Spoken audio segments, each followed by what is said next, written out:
Van était autrefois un employé de bureau épuisé, travaillant jour et nuit sans relâche, pour finir malgré tout le mois complètement fauché. Cependant, tout changea lorsqu'il se réincarna dans le corps d'un tout petit enfant noble. Il était confus face à ce nouvel environnement, car la dernière chose dont il se souvenait était d'être rentré du travail. Pourtant, pour une raison étrange, il gardait aussi un vague souvenir d'être né ici. Il s'approcha de la fenêtre pour regarder à l'extérieur, mais au même instant, sa servante, Teal, se précipita pour l'en empêcher, craignant qu'il ne tombe et ne se blesse gravement. Van possédait également des souvenirs de Teal et de sa famille dans ce monde, ce qui l'amena à conclure qu'il s'agissait probablement de l'un de ces cas de réincarnation dont tout le monde parlait. Cela dit, Teal trouvait tout de même très étrange qu'il sache parler aussi correctement alors qu'il n'avait que 2 ans et qu'il essayait encore de manger son propre pied la veille. Elle supposa donc qu'il avait simplement pris conscience de lui-même de façon soudaine, comme cela arrive parfois chez les jeunes enfants. Plus tard dans la journée, Van déjeune avec sa famille lorsque son père, Jalpa, demande à chacun ce qu'il compte faire aujourd'hui. La plupart répondent qu'ils étudieront la magie, puis Jalpa se tourne vers Van et lui pose la même question. Normalement, on s'attendrait à entendre un charabia incompréhensible de la part d'un enfant de 2 ans, mais Van déclare calmement qu'il souhaite apprendre l'histoire et la culture de ce pays, car il y a encore beaucoup de choses qu'il ignore. Jalpa est extrêmement satisfait de cette réponse. Pour lui, le fait que Van parle avec une telle maturité signifie qu'il deviendra sans aucun doute un noble compétent. Il affirme avec enthousiasme qu'il attend avec impatience l'évaluation magique de Van, lorsqu'il aura 8 ans, convaincu qu'il héritera de l'affinité de feu de la famille. Cependant, voir leur père couvrir Van d'éloges rend ses frères quelque peu jaloux. Dans ce monde, il existe plusieurs types de magie, et les nobles accordent une importance particulière à la magie offensive, car elle leur permet de protéger leur peuple. Malgré cela, Van est encore trop jeune pour commencer à apprendre la magie. Ainsi, dans l'après-midi, le majordome s'approche de lui avec une pile impressionnante de livres et l'informe qu'il sera désormais responsable de son éducation académique. On pourrait penser que les études seraient faciles pour Van grâce aux connaissances de sa vie passée, mais en dehors des mathématiques, apprendre la langue de ce monde ainsi que toute son histoire s'avéra particulièrement difficile. Heureusement, le calcul intégral n'existe pas ici, ce qui lui épargna ce traumatisme. 2 années passent, et Van commence un entraînement de base à l'épée sous la supervision de Teal. Toutefois, ses petites jambes rendent les déplacements très compliqués, si bien que Teal s'amuse constamment à se moquer de lui. Mais lorsque la gouvernante en chef découvre la façon dont Teal traite Van, celle-ci est immobilisée pendant que les autres servantes demandent à Van de lui infliger une punition appropriée. Van estime qu'une punition n'est pas nécessaire. Même si Teal peut être agaçante, il ne lui en veut pas pour quelques taquineries. Cependant, les autres lui expliquent que manquer de respect à un noble est un crime grave dans ce pays, et qu'il est donc obligé de la punir d'une manière ou d'une autre. Puisque c'est ainsi, Van se contente de donner une petite pichenette sur le front de Teal et déclare que cela suffit comme punition. 1 an plus tard, Van a 5 ans. Il a enfin pris l'habitude de manier son petit corps, au point de pouvoir tenir tête à des garçons plus âgés que lui. Il parvient facilement à prévoir leurs mouvements, car ils ne réfléchissent pas vraiment à la stratégie, et malgré cela, sa performance reste impressionnante.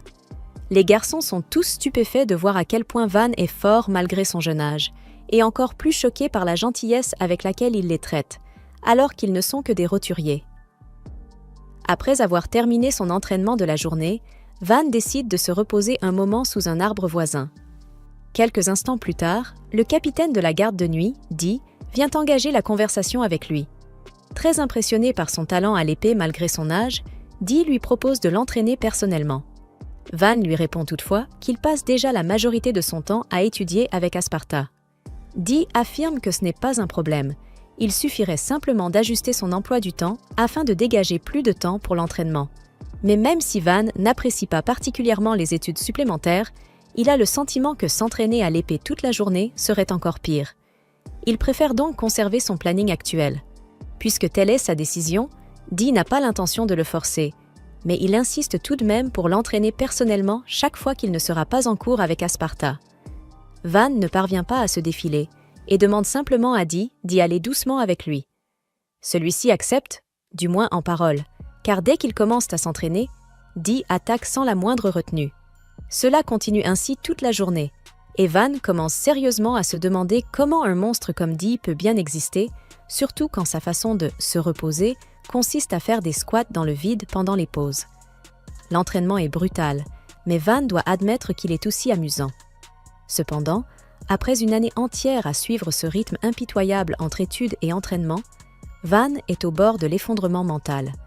Il rêve simplement de pouvoir sortir jouer comme un enfant normal. C'est alors que Till lui dit qu'il a le droit de prendre un jour de repos s'il le souhaite, une possibilité que Van n'avait même jamais envisagée. Dans ce cas, il répond qu'il aimerait aller au marché, puisqu'il n'y est encore jamais allé. Une fois sur place, il est émerveillé par la foule immense et l'agitation qui y règne. Till lui explique qu'il s'agit du plus grand marché du royaume et que, juste derrière eux, se trouve la chambre de commerce Mary, la plus grande entreprise du pays. À ce moment-là, Van remarque un homme qui traîne un garçon derrière lui et demande ce que cela signifie. L'homme lui ordonne de se mêler de ses affaires, mais il remarque aussitôt les gardes tout autour et comprend qu'être impoli ici serait extrêmement risqué. Il finit par expliquer qu'il est venu vendre son fils comme esclave. Van est surpris de voir que tout le monde agit comme si c'était parfaitement normal, mais Till l'informe que, pour les familles pauvres, vendre leurs enfants contre de l'argent est malheureusement assez courant. Peu après, une employée de la chambre de commerce sort pour voir d'où vient tout ce vacarme. Elle reconnaît immédiatement Van comme le 4e fils du marquis. Elle lui dit qu'elle se réjouit de pouvoir le servir aujourd'hui et qu'il peut lui demander tout ce dont il a besoin. Van lui demande alors d'estimer le prix de l'enfant de cet homme. À première vue, le garçon ne semble pas particulièrement spécial. Alors Rosalie demande à l'homme quelle est l'affinité magique de son fils. L'homme explique que son enfant possède une magie de larcin, mais comme ce type de magie n'a que très peu de valeur, Rosalie lui annonce que la meilleure offre qu'il puisse obtenir serait inférieure à 3 pièces d'argent. Furieux d'apprendre que son fils ne vaut pas autant qu'il l'imaginait, l'homme déverse sa colère sur le garçon et se met à le piétiner violemment. Rosalie lui dit qu'il ne devrait vraiment pas traiter son fils de cette façon, mais l'homme lui répond de se mêler de ses affaires. Puisqu'elle refuse de payer plus de 3 pièces d'argent, il annonce qu'il va se rendre au manoir de Didi pour tenter d'y vendre son fils. Avant qu'il ne parte, Van prend la parole et propose d'acheter le garçon pour 5 pièces d'argent. L'homme comprend qu'il n'obtiendra probablement jamais une meilleure offre. Il accepte l'argent sans discuter davantage et s'en va aussitôt. Van s'approche alors du garçon, tranche les liens qui le retenaient et lui demande son nom. Le garçon se relève et répond qu'il s'appelle Kamchen. Van lui dit alors qu'à partir de maintenant, il est libre de faire tout ce qu'il... et les autres sont surpris d'entendre cela, car ils pensaient que Van comptait faire de Kamchen son esclave. Cependant, Van ne soutient pas l'esclavage et n'a aucune intention de devenir un maître d'esclaves. Cela dit, puisque Kamchen n'a ni argent ni foyer où retourner, Van lui propose de l'emmener avec lui au manoir. Toutefois, il doute fortement que son père accepte qu'un garçon inconnu vive chez eux en tant qu'invité, ce qui signifie qu'il devra officiellement devenir son esclave. Van n'est pas vraiment enthousiaste à l'idée de devenir le maître de Kamchen, mais comme ce dernier semble accepter la situation sans protester, il finit par accepter de conclure un contrat maître-esclave. Rosalie propose de les aider à établir le contrat. Elle prend alors leurs 2 mains et commence à réciter un sort. Une fois l'incantation terminée, un emblème apparaît sur la main de Kamchen. Rosalie leur explique qu'il s'agit de la preuve que le contrat a été conclu avec succès. Normalement, elle facturerait des frais pour ce genre de service, mais comme c'est la première visite de Van au marché, elle décide de ne rien lui faire payer. Quelques semaines plus tard, Van est de retour au manoir, et Kamchen s'est parfaitement adapté à son rôle d'assistant personnel. Mais ce jour-là, il apporte une mauvaise nouvelle. Il informe Van que Dee est à sa recherche pour une séance d'entraînement supplémentaire. Terrifié par cet homme, Van tente de s'en sortir en soudoyant Kamchen avec un biscuit et lui demande de le couvrir. Kamchen étant prêt à tout pour Van, lorsque Dee arrive à sa recherche, il ment en affirmant que Van n'est pas là. Dee comprend immédiatement que Kamchen lui ment, mais il faut un certain courage pour mentir à quelqu'un comme lui. Malheureusement pour Kamchen, Dee apprécie ce cran et décide de l'entraîner à la place. Il se fait donc traîner de force pour une séance d'entraînement impitoyable. Une autre année s'écoule et Van est sur le point d'avoir 8 ans. Dans toute la ville, On se demande quel type de magie il obtiendra lors de son évaluation. La famille de Van est réputée pour ses affinités avec la magie du vent ou du feu, et tous sont persuadés qu'il éveillera une puissante magie offensive. Cependant, le jour de l'évaluation, il est révélé que Van ne possède absolument aucune magie d'attaque. À la place, il dispose d'une magie de production. Son père entre dans une colère noire, car la magie de production est considérée comme la pire de toutes les formes de magie. Elle exige de rassembler tous les matériaux à l'avance et de posséder une image extrêmement précise du processus de fabrication. Autrement dit, il faut un effort colossal rien que pour créer un... Jalpa considère désormais Van comme une honte pour la famille et lève son épée pour le tuer sur le champ. Mais au dernier instant, Mercia, le seul des frères de Van qui l'apprécie réellement, s'interpose devant lui et demande à leur père d'attendre. Il lui rappelle l'existence de ce village isolé dont ils ne tirent pratiquement aucun bénéfice. Situé à l'extrémité de leur territoire, ils ne comptent qu'une centaine d'habitants et ne possèdent aucune spécialité notable, ce qui lui confère très peu de valeur stratégique. Cependant, en raison de son isolement, la population n'est pas particulièrement loyale à leur famille. Mercia suggère donc que l'envoi de Van comme représentant permettrait de mieux intégrer ce village au reste du territoire. C'est aussi une bien meilleure alternative que de le tuer purement et simplement. Jalpa accepte cette proposition. Il ordonne alors à Van de faire ses bagages et de quitter le manoir dès qu'il sera prêt, le prévenant que s'il tarde, il le regrettera. Une fois Jalpa et les autres partis, Mercia se tourne vers Van et s'excuse de ne pas avoir pu faire davantage pour lui. Compte tenu de la vision de leur père sur la magie, c'était le meilleur dénouement possible. Van remercie Mercia de l'avoir protégé, et ce dernier lui promet de l'aider autant qu'il le pourra. Le lendemain matin, Van commence à préparer ses affaires. Till n'en revient pas que le marquis exile son propre fils dans un village reculé simplement à cause du type de magie qu'il possède. Mais Van lui répond qu'au contraire, il s'en réjouit. En tant que seigneur d'un village éloigné, il n'aura probablement pas grand-chose à faire, ce qui lui permettra enfin de mener une vie paisible et tranquille. Son père lui a interdit d'emmener des chevaliers avec lui, mais grâce à Mercia, Van parvient tout de même à engager une dizaine d'aventuriers pour l'aider à transporter ses affaires. À ce moment-là, Till accourt et annonce qu'elle souhaite l'accompagner. Van accepte sans hésiter. Puis Dee apparaît à son tour et propose de suivre Van afin de poursuivre leur entraînement. Van, en revanche, n'est absolument pas ravi par cette idée. Il rappelle à Dee que Jalpa a interdit aux chevaliers de l'accompagner, mais Dee fait mine de ne pas avoir entendu. Le majordome décide également de se joindre à eux. Une fois tout préparé, le groupe se met en route vers le village isolé. Ce départ était censé se faire discrètement, car Jalpa ne voulait pas que l'on sache qu'il avait exilé son fils. Cependant, les habitants adorent Van. Ils le reconnaissent immédiatement et sortent en masse pour lui offrir un départ grandiose. Pendant qu'il se trouve dans la carriole, Van essaie pour la première fois d'utiliser sa magie de production et parvient à transformer un simple bâton en une petite épée. Till l'informe qu'ils arriveront bientôt au village, ce qui soulage Van, car ils ont déjà parcouru une longue distance. Avant leur arrivée, il dit à Compson qu'il peut retourner au manoir du marquis s'il déteste cet endroit. Il précise même qu'il peut le libérer de son contrat d'esclave et qu'en parlant à son frère, Mercia, il s'assurera qu'il soit bien traité. Compson lui répond qu'il a déjà décidé de lui consacrer sa vie. Peu importe le danger, il le servira et restera à ses côtés pour toujours. Van, nerveux, lui demande s'il vient de le demander en mariage, voulant savoir s'il l'aime vraiment à ce point. Compson confirme sans la moindre hésitation, affirmant qu'il l'admire profondément, tandis que Van commence à réaliser à quel point son dévouement est intense. Avant qu'il ne puisse ajouter quoi que ce soit, la carriole s'arrête brusquement, et les chevaliers informent Van que le village semble être attaqué en ce moment même.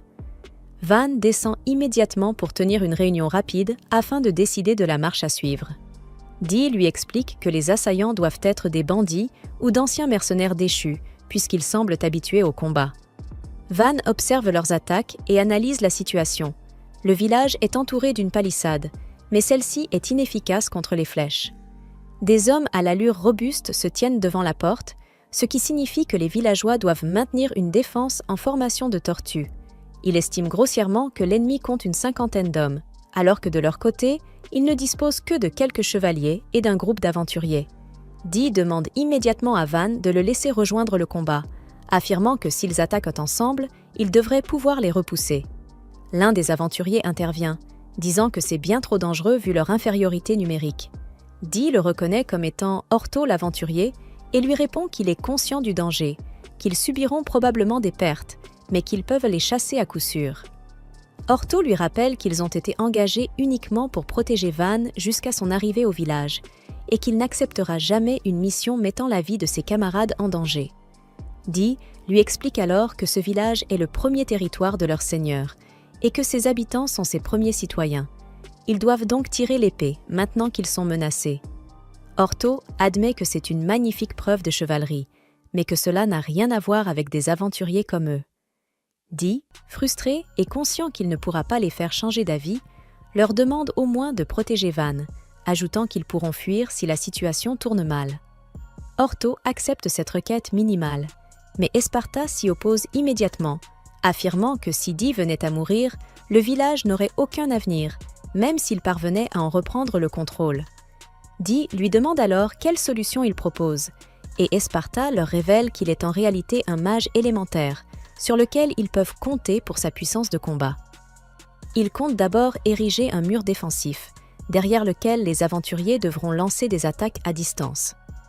Une fois l'attention de l'ennemi attirée sur eux, Dee et ses hommes chargeront par le flanc, car une série d'attaques surprises, Van lui demande alors s'il compte rester en arrière pour se battre, et Esparta le confirme, affirmant que s'il ne sert pas d'appât et ne continue pas à attaquer depuis derrière le mur, Dee et ses hommes mourront en vain.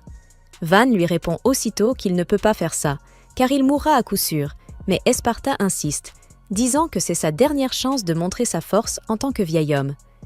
Il lui demande de lui accorder cette requête égoïste, mais Van lui rappelle qu'il a déjà énormément contribué à leur maison et qu'il ne peut pas mourir dans un endroit pareil. Dee et ses hommes ne peuvent pas mourir non plus, car ils sont tous membres de l'ordre chevaleresque de leur maison, et il est hors de question de les laisser subir le moindre mal. De plus, s'ils perdaient leur stratège d'exception, Esparta, et leur meilleur combattant, Dee, ils ne seraient plus capables de développer ses terres, et son père lui ôterait la vie sans la moindre hésitation. C'est pour toutes ces raisons que Van décide que ce sera lui qui servira d'appât. Teal intervient immédiatement pour l'en empêcher, disant qu'elle préfère être l'appât à sa place si l'autre option est qu'il y aille. Compson acquiesce, affirmant qu'il ferait exactement la même chose, mais Van tente de calmer Teal et lui explique qu'il ne veut voir mourir aucune personne qui lui est chère, et cela inclut Compson. Il dit ensuite à Compson qu'il doit être libre et qu'il souhaite qu'il profite réellement de sa vie. C'est pourquoi il annonce à tout le monde qu'il va foncer avec la carriole et attaquer de front, tandis que les autres devront lancer des attaques à distance depuis les deux flancs. Dee essaie de l'arrêter, mais Van lui rappelle qu'il s'est entraîné à l'épée avec lui tous les jours et qu'il ne mourra pas si facilement. Même s'il venait à mourir, au fond de lui, Van pense qu'il n'existe pas de fin plus noble pour un seigneur que de mourir pour son peuple, et c'est pour cela que l'idée de laisser son corps derrière lui ne le dérange pas. Annoncer sa mort ne ferait de toute façon que causer des ennuis à sa maison, alors il n'a aucune intention de reculer maintenant. Orto est visiblement surpris par une telle détermination, et à cet instant précis, un souvenir de quelques jours plus tôt lui revient à l'esprit. Il se plaignait d'avoir à garder le fils d'un noble, disant qu'il n'existe aucun homme bien parmi la haute noblesse, qu'il méprise tous les aventuriers et les gens du peuple. Ses compagnons étaient d'accord avec lui, mais lui demandaient alors pourquoi il avait accepté la mission dans ce cas. Orto leur avait répondu que c'était parce qu'il comptait continuer à opérer dans la marche de Ferdio pendant un certain temps, et qu'il n'avait donc pas eu d'autre choix que d'accepter ce travail. C'est alors que Van s'était approché de lui et s'était présenté avec gentillesse, disant qu'il avait entendu qu'il serait chargé de sa protection et qu'il tenait à le remercier convenablement. Orto ne s'attendait clairement pas à recevoir la gratitude d'un noble, et il ne savait pas comment réagir. Van s'était contenté de sourire et de complimenter sa carrure, disant qu'il avait vraiment l'allure d'un héros vétéran. Orto balaie la remarque d'un geste, mais ses compagnons lui rappellent qu'il avait pourtant affirmé qu'il n'existait aucun bon noble. Après le départ de Van, ils ajoutent qu'il semble finalement qu'ils auront à protéger un enfant tout à fait ordinaire, et Orto admet alors que, manifestement, tous les nobles ne se ressemblent pas. De retour au présent, Orto comprend que Van est loin d'être un gamin ordinaire. Il décide donc de l'aider, déclarant qu'ils lui confieront leur vie. Van tente de l'en dissuader, mais Orto lui répond que, Puisqu'un enfant est prêt à risquer sa vie, s'il continuait à protester, ses camarades lui en voudraient. Pluriel, l'une des aventurières, acquiesce et avoue qu'elle se moquait autrefois de l'idée qu'un noble puisse avoir une réelle détermination, car tous ceux qu'elle avait rencontrés jusque-là n'étaient que de belles paroles. Cependant, Van a même pris le temps de mémoriser les noms d'aventuriers comme eux, et c'est précisément pour cette raison qu'ils estiment pouvoir lui confier leur vie. Van reste sans voix, tandis que Dee lui explique qu'ils sont des chevaliers d'honneur au service du marquis, et que le protéger ici et maintenant revient à défendre l'avenir même de la maison. Esparta ajoute qu'il ne peut tolérer qu'un seigneur adopte une stratégie aussi irresponsable, et qu'une fois les ennemis repoussés, il lui enseignera les responsabilités qu'il porte en tant que possible héritier du titre de marquis. Sans perdre davantage de temps, Esparta demande à tout le monde d'ajuster la stratégie qu'il a proposée et de la mettre à exécution. Il commencera par ériger un mur défensif et lancer des attaques à distance, tandis que les hommes de Dee prendront le flanc gauche et que le groupe d'Ortho chargera par la droite. Une fois le plan clair, Esparta dresse immédiatement des murs défensifs près du village en l'espace de quelques secondes. Ortho se met à courir avec son groupe, affirmant qu'il ne s'attendait pas à ce que ce vieux majordome soit un mage aussi puissant.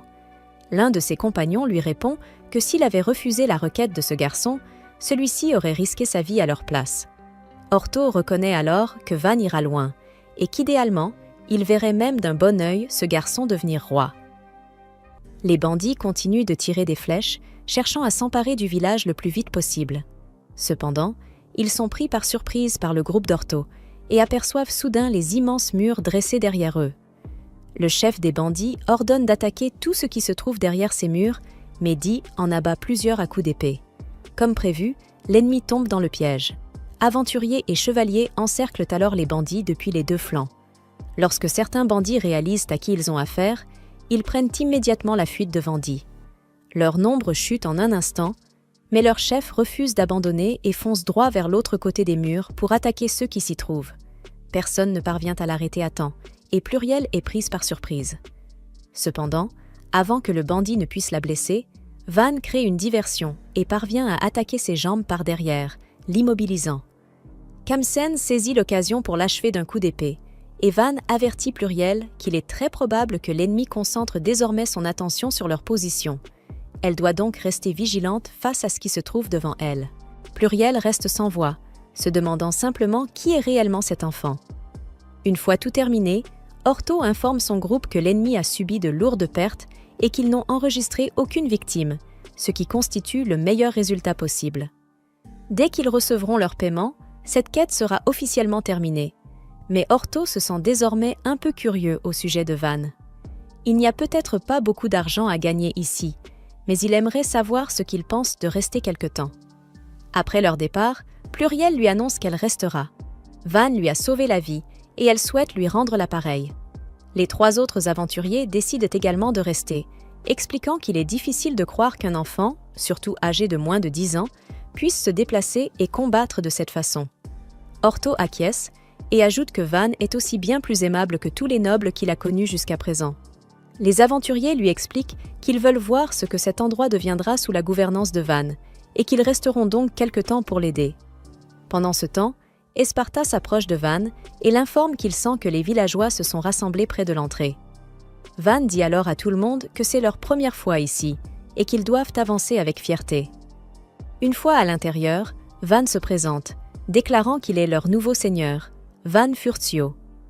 Un vieil homme se présente à son tour sous le nom de Ronda, expliquant qu'il est le chef du village et le remercie d'avoir sauvé leur foyer.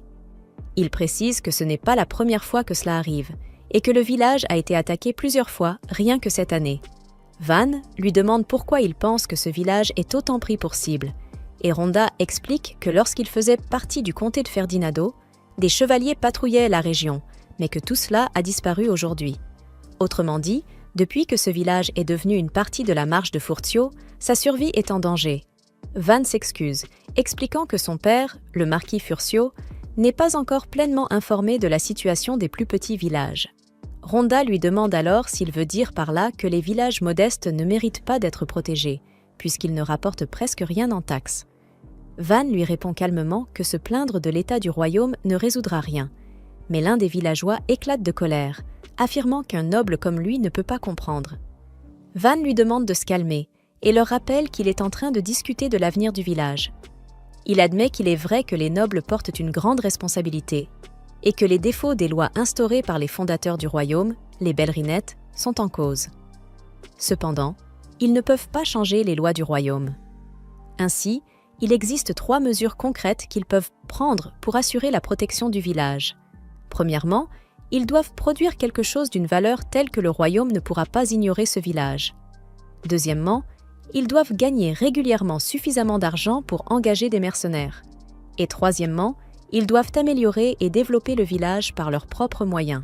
Une femme du village lui dit qu'ils avaient eux aussi envisagé ces solutions, mais que toutes sont bien plus faciles à énoncer qu'à mettre en œuvre. Van reconnaît que cela a sans doute été difficile jusqu'à présent, mais désormais, leur nouveau seigneur est arrivé, et il fera tout ce qui est en son pouvoir pour défendre et développer ce village.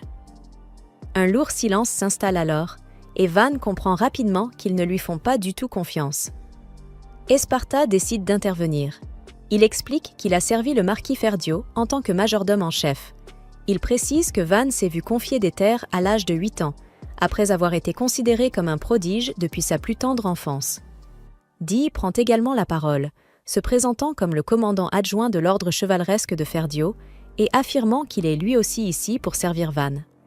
Les villageois sont visiblement surpris, mais aussi soulagés et rassurés d'apprendre que des personnes aussi fiables sont désormais à leur côté. Rhonda demande aussitôt à Van s'il est capable d'utiliser la magie élémentaire. Van précise rapidement qu'ils possèdent surtout une affinité avec la magie de production et qu'ils ne doivent donc pas attendre grand-chose de lui sur le plan du combat. Cette déclaration fait aussitôt retomber l'enthousiasme des villageois. Cependant, un autre homme du village prend la parole pour demander ce qu'il adviendra des taxes. Après tout, fournir 30% des récoltes a été une épreuve extrêmement difficile jusqu'à présent. Van décide alors de réduire temporairement l'impôt à 10% des récoltes, estimant qu'il est plus important pour eux d'assurer d'abord un mode de vie stable. C'est une nouvelle incroyable pour les villageois, qui ressentent immédiatement un immense soulagement. Van décide ensuite de commencer par renforcer les défenses du village. Il demande à Esparta si son mur de terre créé par magie est durable. Esparta lui explique qu'il conserve son intégrité tant que le sort est actif, mais qu'une fois le mana dissipé, il redevient un simple monticule de terre. Van comprend qu'il faudra le remplacer par quelque chose de plus solide à long terme, mais lui demande malgré tout d'ériger un mur de terre comme mesure temporaire. Esparta s'exécute et dresse en quelques secondes un immense rempart de terre autour du village, stupéfiant tous les habitants. Van ajoute qu'il aimerait également creuser un fossé afin de ralentir d'éventuels pillards. Dee lui demande de laisser cette tâche aux chevaliers, affirmant qu'ils installeront aussi des pièges et des collets. Van trouve l'idée excellente et explique aux villageois que la coopération de chacun sera essentielle à partir de maintenant. S'ils restent unis, ce village pourra renaître, plus fort qu'il ne l'a jamais été. Quelque temps après avoir pris cette décision, Van se rend dans la forêt pour tester sa magie de production. Il utilise sa magie sur des bûches de bois et sent une chaleur grandir lentement au creux de son estomac. Lorsque le mana atteint le bout de ses doigts, il doit percevoir chaque fibre du bois, puis les torsader ensemble pour les renforcer, comme des fils assemblés, avant de les tisser encore plus. Teal et Kamzen observent sa création avec un air légèrement perplexe. Alors Van leur explique qu'il s'agit d'un bloc de fibres, un peu comme ces matériaux en nanofibres.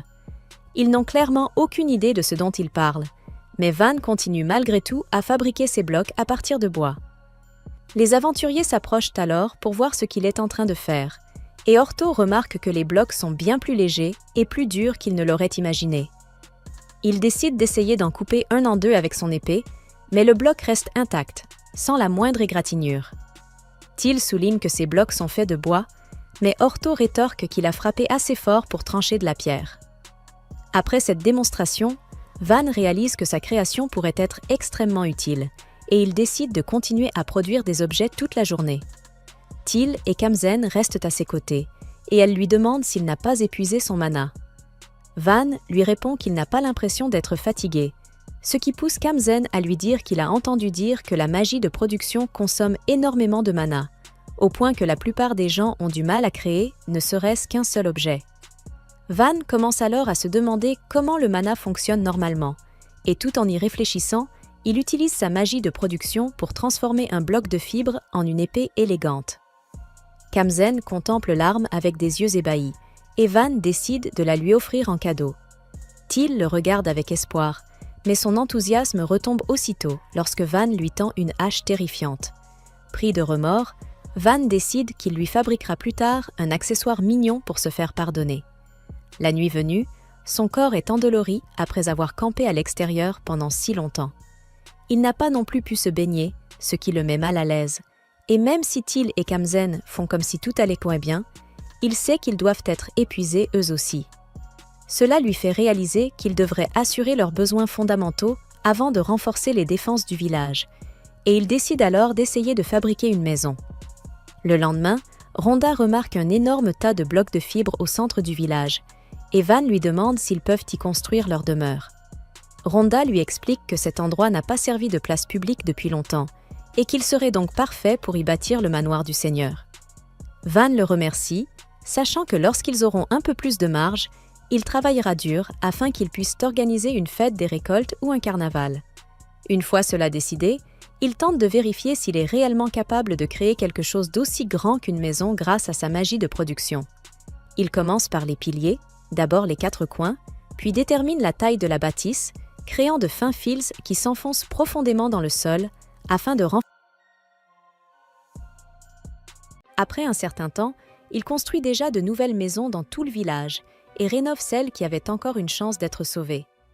Certaines étaient dans un état terrible, mais malgré tout, Van parvient à leur donner un aspect tout neuf. Ensuite, tout le monde est impressionné par les pouvoirs magiques du garçon. Van explique que tout cela n'est que de la connaissance de base. Il commente que les maisons étaient organisées par groupes de 4, avec de larges rues disposées en quadrillage. Les maisons familiales étaient construites de manière standardisée, afin qu'il n'y ait aucune différence entre elles. Cela suffit pour l'instant, mais il dit qu'à l'avenir, lorsqu'il obtiendra des pierres de meilleure qualité, il a l'intention de reconstruire chaque maison une nouvelle fois. Les villageois sont très heureux de ces améliorations. De plus, Van construit également un simple bain public à côté de son manoir. Il voulait seulement prendre un bain paisible, mais il est ravi de voir que tout le monde a aimé l'idée. La construction s'est faite facilement. Il demande à Pluriel d'utiliser sa magie de l'eau pour remplir la baignoire et à Comzone de chauffer l'eau avec du feu et du bois. Les filles suggèrent que Van se baigne avec elles, mais le garçon devient embarrassé et préfère refuser. Lorsqu'ils entrent, ils sont enchantés par le lieu. Une aventurière commente qu'elle n'aurait jamais imaginé que Van traiterait les villageois avec autant de confort. Sa servante déclare que Van est un noble incroyable et qu'elle pourrait énumérer ses qualités sans même réfléchir. Après cela, c'est au tour de Van de se baigner avec son ami. Pendant ce moment, Van remarque que le garçon développe déjà des muscles et finit par se sentir un peu envieux. Son ami répond que, comparé à Dee, ce n'est encore rien. Van commente qu'à côté de Dee, tout le monde semble faible. Soudain, un homme apparaît et demande s'il a été appelé. Van essaie de partir, mais l'homme lui demande d'attendre, disant qu'ils vont se baigner ensemble. Après un bain relaxant, Van décide de se coucher tôt afin de pouvoir travailler à nouveau le lendemain. À l'aube, Van se lève et, avec les cheveux, il décide que l'endroit servira à la fois pour se baigner et comme source d'eau potable. Pour cela, il utilise son épée, qui perce des dizaines de mètres en un seul coup. Dee entre en scène et les autres commencent à creuser manuellement. Pendant que Van suit derrière en renforçant le sol et les parois, il remarque que Dee continue de travailler en riant, plein d'énergie, et il devient curieux de savoir pourquoi. Espada se pose aussi la question, car Dee approche de la quarantaine et montre encore autant d'endurance. Van comprend que le travail peut être amusant parce qu'ils aident les habitants et, ce faisant, peuvent attirer des marchands au village à l'avenir, ce qui est essentiel pour une vie confortable. Dans l'après-midi, Van pense qu'il serait mieux d'interrompre le travail, mais Dee préfère continuer.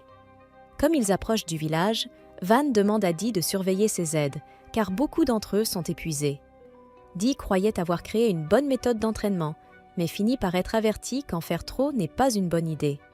Van est surpris de réaliser que Dee a encore beaucoup d'énergie à revendre. Le lendemain, après beaucoup d'efforts, ils parviennent enfin à tout terminer en seulement quelques jours. Van demande à Espada d'ouvrir le passage, Et lorsque cela se produit, tout le monde est émerveillé par le résultat. Personne n'aurait imaginé que cela tournerait aussi bien. Les villageois se réjouissent, car il y a désormais suffisamment d'eau dans le village.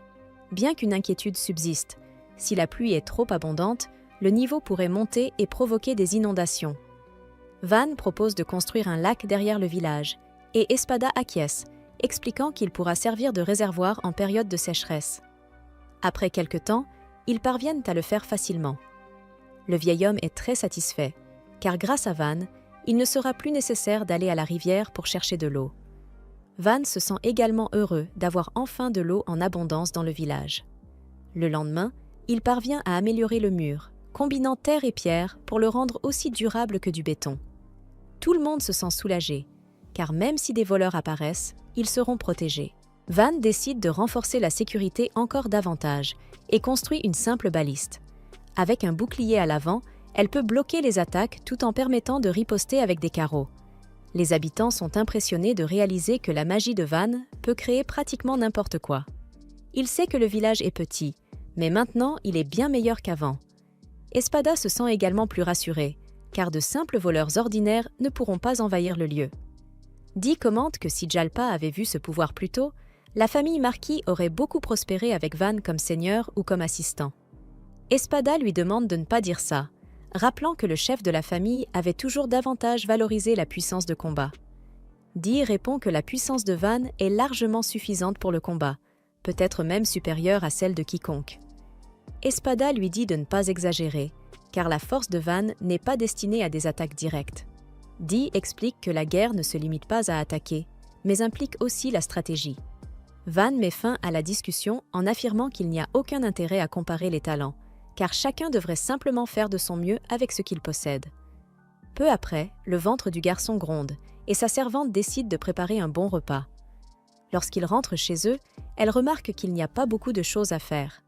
Espada explique alors qu'il est inutile de se concentrer uniquement sur la protection du village si celui-ci ne dispose pas d'une source de revenus régulière. Actuellement, au mieux, seul un marchand itinérant apparaît une fois par mois, et il n'y a presque aucun commerce avec l'extérieur. Van pense que cela suffit, puisqu'il peut créer des meubles avec sa magie et vivre de ce que produisent les champs. Espada argue que, de cette manière, il ne sera pas possible de fabriquer les friandises que Van aime tant. Le garçon s'irrite et décide qu'il va créer quelque chose à vendre dans le village. En sortant, Van commence à chercher des idées et des ressources pouvant être utilisées pour développer l'endroit. Soudain, un des aventuriers apparaît et explique qu'il avait acheté un bouclier. Mais qu'en le touchant légèrement avec une épée en bois, l'objet s'est fendu en deux. Même ainsi, grâce à son pouvoir, Van parvient à le renforcer et à le rendre encore plus durable qu'auparavant. Peu après, le même aventurier demande à Van s'il serait intéressé par l'achat de minerais, expliquant que dans cette forêt, peut-être parce qu'elle se situe au pied des montagnes de Wolfsburg, se trouvent de nombreuses bêtes magiques puissantes. Peut-être pour cette raison, il est possible de collecter des minerais rares sans avoir à gravir les montagnes. Ils ont trouvé du fer, ainsi que du cuivre, de l'argent et même un peu d'or. À la surprise générale, ils sont également parvenus à trouver du mithril. Van est étonné qu'un tel minerai ait été découvert dans cette région et demande pourquoi l'endroit n'a jamais été exploré auparavant. L'aventurier répond que la zone est isolée et que, pour les étrangers, le risque ne vaut pas la peine. Il suppose que les seules explorations réalisées par le passé l'ont été par des chevaliers. Après cela, Van se rend compte qu'il peut y avoir de nombreuses autres ressources autour du village. Curieux, il demande s'il peut utiliser un peu du fer qu'ils ont trouvé. Après avoir obtenu la permission, il parvient à le purifier sans difficulté. Tout le monde est impressionné et demande s'il serait capable de forger une épée. Après s'être concentré, Van en crée une sans aucune difficulté, laissant tout le monde enthousiaste, et il commence bientôt à demander s'il pourrait également fabriquer quelque chose pour eux. À ce moment-là, Espada apparaît sur les lieux et, en réalisant qu'ils ont trouvé du mithril, commente qu'il est extrêmement rare de découvrir ce minerai dans une forêt.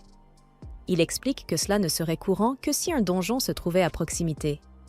L'aventurier demande s'il existe un donjon dans cette région, mais Espada répond qu'il ne le sait pas.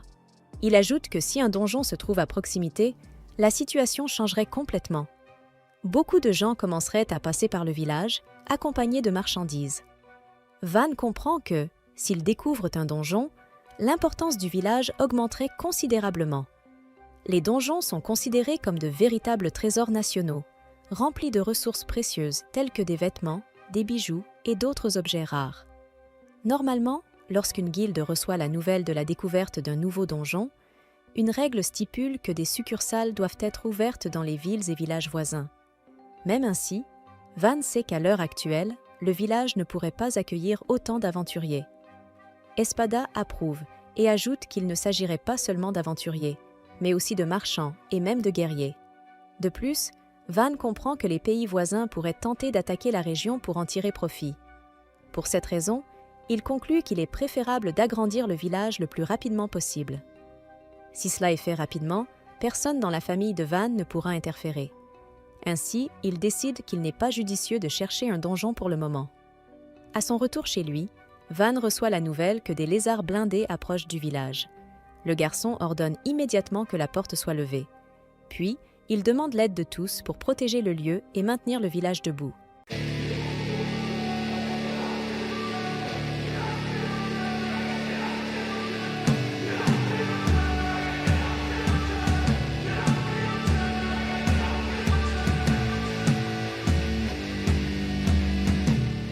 Motivés par le discours galvanisant de Van, les villageois jurent de se battre jusqu'à leur dernier souffle pour protéger le village.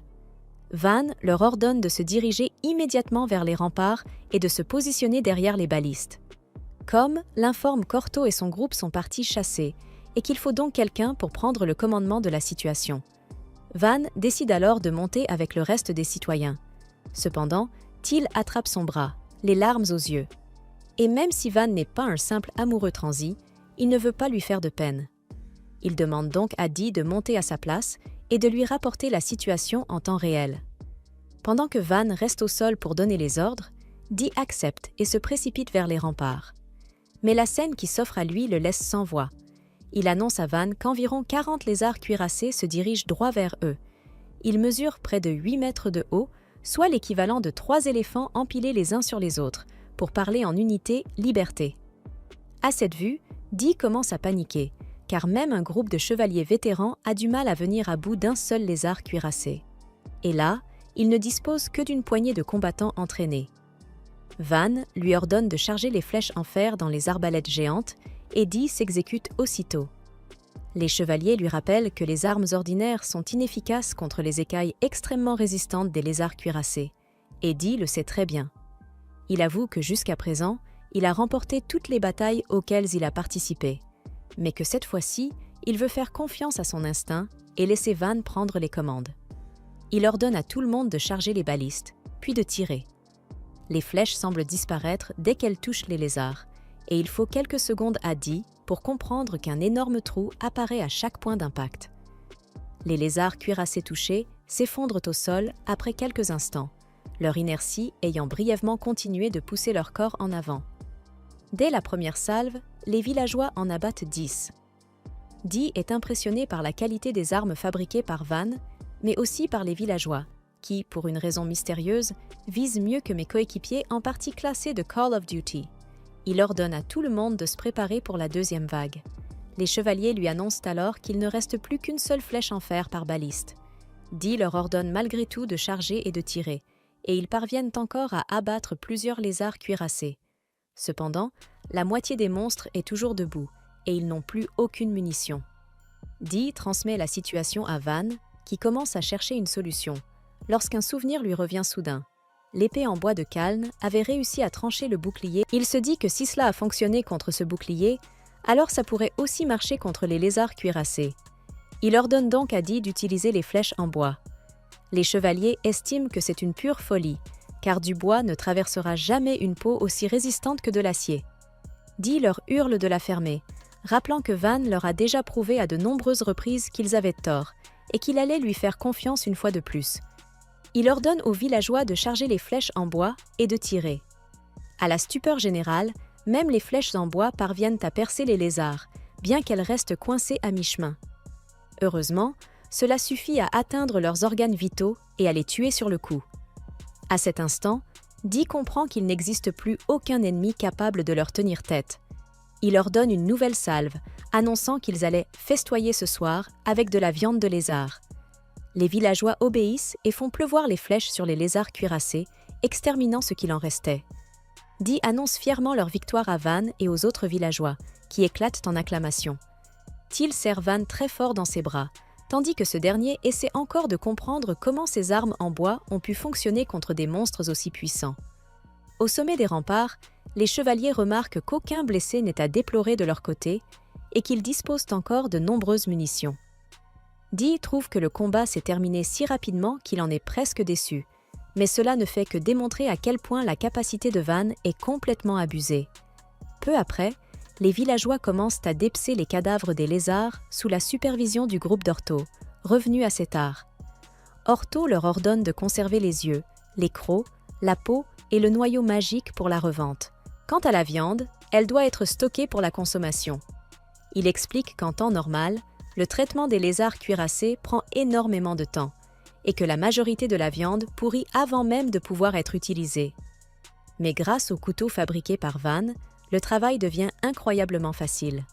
À ce moment-là, Van arrive sur place, inspecte la montagne de viande et décide d'organiser une immense fête pour célébrer leur victoire. À la tombée de la nuit, les festivités commencent et chacun mange autant de viande qu'il le souhaite.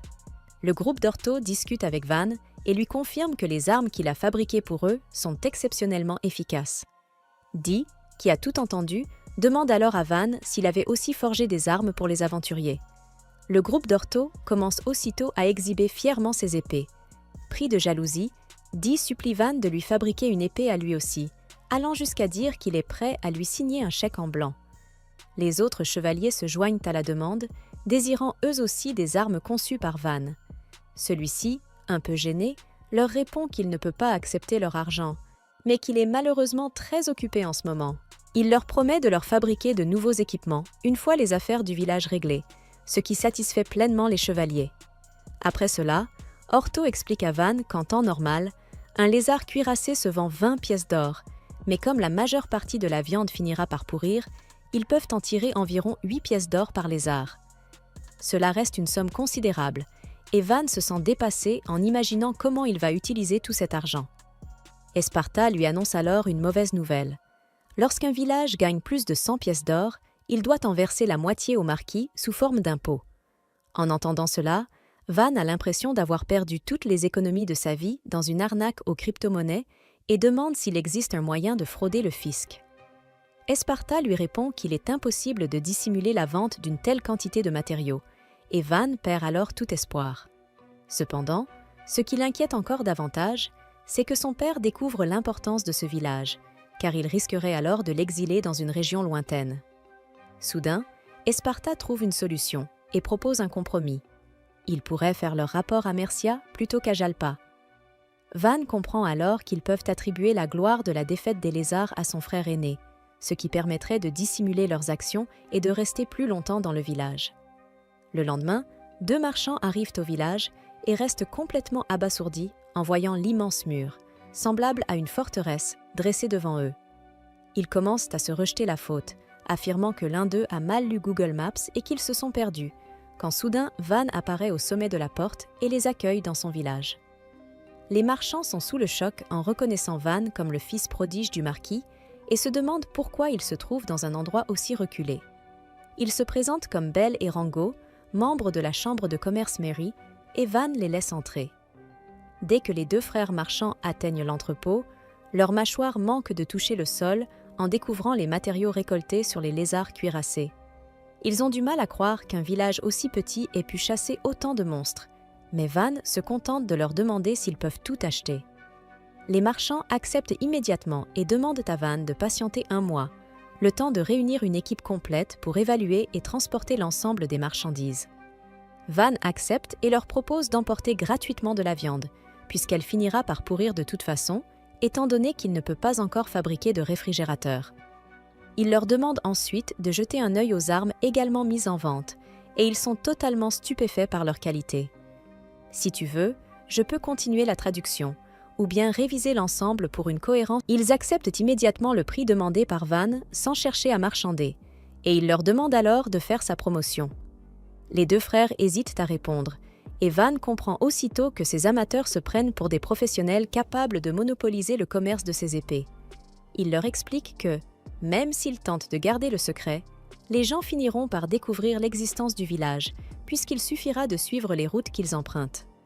Les frères sont choqués en entendant cela, et Van leur révèle qu'il existe un autre moyen de réaliser des profits démesurés. Curieux et impatient, ils lui demandent d'en dire plus, et il leur propose d'ouvrir une boutique directement dans le village. Les frères acceptent immédiatement l'offre et s'inclinent devant Van pour lui montrer leur gratitude, mais il leur dit de commencer la construction de la boutique sans attendre, avant même d'avoir le temps de tout comprendre. Van crée alors la boutique dont ils ont toujours rêvé et leur affirme qu'il se réjouit à l'idée de faire de bonnes affaires avec eux. Peu de temps après, Van reçoit 2 invités auxquels il ne s'attendait absolument pas. L'une est une jeune noble à peu près de son âge, et l'autre est une chevalière intimidante, à l'allure de « maman chevalier badass », chargée de la protéger. Cette dernière se montre immédiatement méfiante et déclare qu'elle découvrira si Van est réellement un génie ou simplement un imposteur. Pendant ce temps, Van reçoit des devoirs de la part d'Esparta, qui lui demande de planifier une ville capable d'accueillir 10 000 habitants, car à la vitesse à laquelle le village se développe, il deviendra une cité en un rien de temps.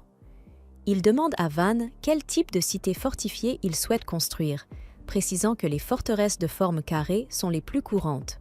Cependant, Van ne peut s'empêcher d'en faire trop et répond qu'il veut bâtir une forteresse en forme d'étoile, car cela obligera les attaquants à perdre énormément de temps à tenter de couvrir tous les points de défense qu'il installera autour de la cité. Esparta apprécie l'idée et commence à l'aider à la développer. C'est alors que la chevalière rousse fait irruption dans la pièce, annonçant qu'un émissaire du comté voisin de Ferdinando est venu le voir. Van leur permet d'entrer, et il s'avère qu'il s'agit précisément de la jeune noble et de la chevalière qui l'accompagnaient. Il les salue, et la chevalière se présente sous le nom de Mira, devenue vicomtesse après avoir gravi les échelons à partir du rang de simple chevalier. La jeune fille se présente nerveusement comme Ar, la plus jeune fille du comte Ferdinando, et Van les invite toutes les deux à s'asseoir. Mira demande immédiatement à Van s'il sait pourquoi elles sont venues. Il répond qu'elles sont là pour l'évaluer et tenter de le rallier à leur cause s'il s'avère être une menace potentielle.